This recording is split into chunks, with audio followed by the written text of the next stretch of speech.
ठीक है, तो आज हम बात कर रहे हैं वेव नेचर ऑफ लाइट या मैटर। इसका ये मतलब है कि हम ये बात तो देखते हैं कि जो मैटर है, फॉर एग्जांपल पहले हम थोड़ा सा फिज़िक्स की बात कर लेते हैं और फिर उसको केमिस्ट्री से लिंक करेंगे क्योंकि वो इलेक्ट्रॉन से बहुत रिलेटेड है। तो लाइट फोटॉन से बनी होती है और मैटर हम कह सकते हैं कोई भी ऐसी चीज़ जिसको हम कोई मास या वॉल्यूम दे सकें, सही है। लेकिन फोटॉन को तो हम नहीं दे सकते, तो उसको हम लाइट कह रहे हैं। और मैटर एक ऐसी चीज़ है जिसका मास और वॉल्यूम होता है।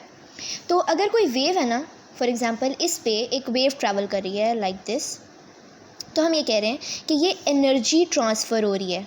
ठीक है, कि एनर्जी ट्रांसफ़र हो रही है किस तरह से, अगर ये एक पार्टिकल है, ये इधर मूव हुआ, फिर इधर मूव हुआ, फिर इधर, वो एनर्जी लेकर ट्रैवल कर रहा है। ठीक है, तो ये हो गया कि मैटर तो वेव नेचर रखता ही है। लेकिन आहिस्ता आहिस्ता जब साइंटिस्ट ने, जैसे कि आइंस्टाइन ने और प्लैंक ने, 2-3 साइंटिस्ट हैं, एक आइंस्टाइन और एक प्लैंक, ठीक है, तो उन्होंने मिल के डिफरेंट थेरीज़ दी और उसका कंक्लूजन ये था कि जो लाइट है ना, वो है तो पैकेट्स ऑफ एनर्जी यानी कि फ़ोटॉन, सही है, लेकिन वो भी वेव नेचर शो करते हैं, सही है। इसका ये मतलब है, हमने पढ़ा है ना कि इलेक्ट्रोमैग्नेटिक स्पेक्ट्रम जो है, इलेक्ट्रोमैग्नेटिक स्पेक्ट्रम यानी जिसमें सारी लाइट आती है, विजिबल लाइट आती है, एक्स रेज़ आती हैं, रेडियो वेव्स आते हैं, गैमा रेज़ आते हैं, ठीक है, ये सारी आप इलेक्ट्रोमैग्नेटिक स्पेक्ट्रम खोल के देखो तो हम पढ़ते हैं ना कि वेव्स जो हैं वो इस तरह से ट्रैवल करती हैं, ठीक है, यानी कि ये सारे फोटॉन हैं, ये इस तरह से ट्रैवल करता है। अब एक और बात ये थी कि वेव नेचर तो इनका है ही, इनका पार्टिकल नेचर भी है। इसका ये मतलब है कि वेव का तो कोई मैटर नहीं है ना, हम ये कह रहे हैं कि लाइट का कोई मैटर नहीं है, सही है, लाइट का मास और वॉल्यूम नहीं है। लेकिन उन्होंने कहा कि नहीं, ऐसा नहीं है, जो वेव है वो भी मैटर का नेचर शो कर सकती है, यानी कि ड्यूअल नेचर, 2 तरह का नेचर शो कर रही है वो, सही है। ड्यूअल नेचर में वो क्या कर रही है कि वो एक मोमेंटम पोजेस कर रही है। मोमेंटम यानी कि P = m × v, ये मोमेंटम का फॉर्मूला है। P for momentum, M for mass and V for velocity.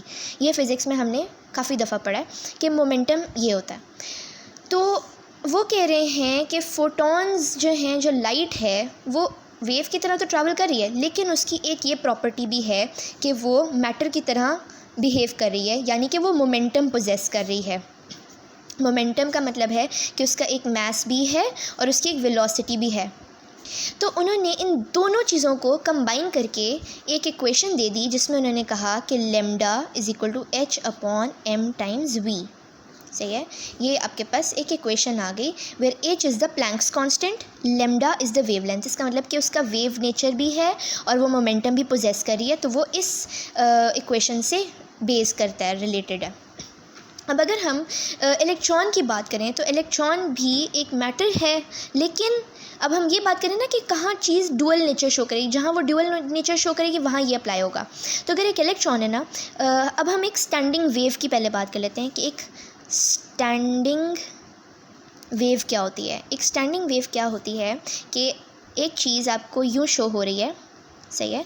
इसका ये मतलब है कि वो चीज़ यहाँ से यहाँ मूव नहीं कर रही, यूँ मूव नहीं कर रही, वो सिर्फ़ और सिर्फ यहाँ पे मूव कर, ये वाला पॉइंट मूव नहीं कर रहा, ये वाला पॉइंट टोटल यहाँ तक और वापस ऊपर मूव कर रहा है, सही है। तो हम स्टैंडिंग वेव को यूँ शो करते हैं। इसका ये मतलब है कि वो एनर्जी लेकर ये वाला पार्टिकल आगे नहीं जा रहा, हर पार्टिकल अपने अपनी जगह पे मोशन शो कर रहा है। वो यहाँ आ रहा है, यहाँ आ रहा है, यहाँ से वापस जा रहा है और वापस जा रहा है। ये वाला पार्टिकल नीचे आ रहा है, फिर वापस ऊपर जा रहा है, लेकिन वो आगे को नहीं ट्रैवल कर रहा। तो ये एक स्टैंडिंग वेव बन गई। सिमिलरली अगर हम इलेक्ट्रॉन की बात करें, जिस तरह मैम के लेक्चर में भी था कि हम इलेक्ट्रॉन को हमने यूँ शो किया ना कि इस पे स्टैंडिंग वेव बन रही है, यानी यूँ और ओवरलैपिंग यूँ। इसका मतलब है कि ये पूरी पलट के वापस आ रही है, आप ये भी कह सकते हैं कि पलट के वापस आ रही है। तो हम इसको स्ट्रेट लाइन की बजाय अगर हम उसे एक ये बना लें, ये स्ट्रेट लाइन असल में क्या है, ये एक इमेजिनरी लाइन है, यानी ये नहीं भी होना तो हम यूँ करके यूँ शो कर सकते हैं कि ये एक वेव है, स्टैंडिंग वेव है। तो हमने यहाँ भी इसको इमेजिनरी लाइन लिया और हमने कहा कि वो यूँ मूव कर रहा है, ठीक है। यानी इलेक्ट्रॉन पूरा सर्कल में मूव नहीं करेगा, सॉरी मैं इसको थोड़ा यूँ कर लेती हूँ, ठीक है, अब सही, क्योंकि हम चाहते हैं कि ये हमेशा जुड़े, ऐसा ना हो कि ये करेक्ट है, मैम ने भी अपने लेक्चर में ये बात बताई कि आपने यूँ नहीं करना कि यहाँ से आके यूँ आके और फिर यहाँ पे यूँ दोबारा मिल जाए। No, this is wrong, this is correct, जहाँ पे ट्रफ क्रेस्ट ट्रफ और क्रेस्ट बने, ठीक है। और ये बीच में न्यूक्लियस है। अब आप ये समझो कि एक न्यूक्लियस है, उसके अराउंड बहुत सारे ऑर्बिट्स हैं। इस ऑर्बिट में जो इलेक्ट्रॉन है वो यूँ नहीं घूम रहा, वो एक वेव की तरह से घूम रहा है, ठीक है। तो अब एक ये बात हो गई कि वो हमेशा एक इंटेग्रल मल्टीपल, यानी कि इंटेग्रल का मतलब होता है मैथ्स में कि इंटीजर हो, यानी n = 1 2 3 सो ऑन, सही है।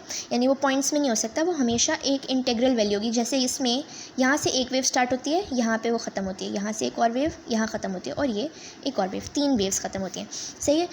इसी तरह मैंने मैम के लेक्चर से अपने पास यहाँ ड्रॉ किया कि इसमें भी इस तरह या इस तरह होगा, ठीक है। तो ये लोअर एनर्जी है इसमें और इसमें हायर एनर्जी है। किस तरह से, एक हम इक्वेशन लिखते हैं।